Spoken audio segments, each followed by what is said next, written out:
Good day, everyone.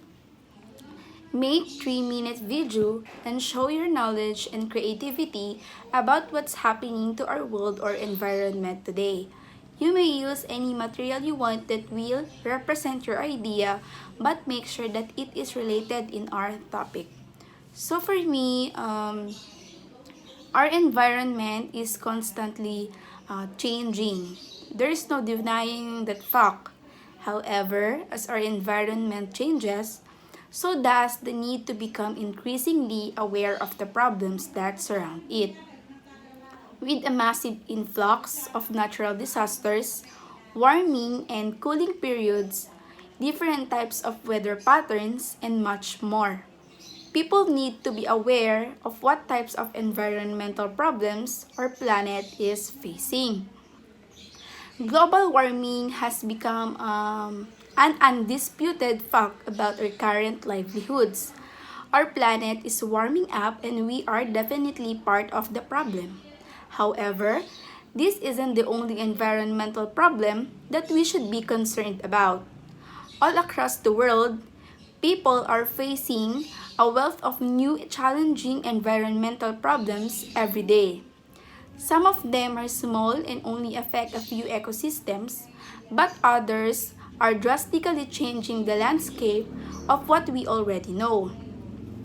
Environmental issues are defined as problems with the planet's systems, air, water, soil, etc., that have developed as a result of human interference or mistreatment of the planet. Your dictionary. So, our planet is poised on the brink of a severe environmental crisis. Current environmental problems makes us vulnerable to disasters and tragedies now and in the future. So for me, the most environmental problems in this planet, I think, is pollution and pollution of air, pollution of water, and of course, pollution of soil. These three requires millions of years to recoup. Industry and motor vehicle exhaust are the number one pollutants. Heavy metals, nitrates, and plastic are the toxins responsible for pollution. While water pollution is caused by oil spill, acid rain, urban runoff, air pollution is caused by various gases and toxins released by industries and factories and combustion of fossil fuels.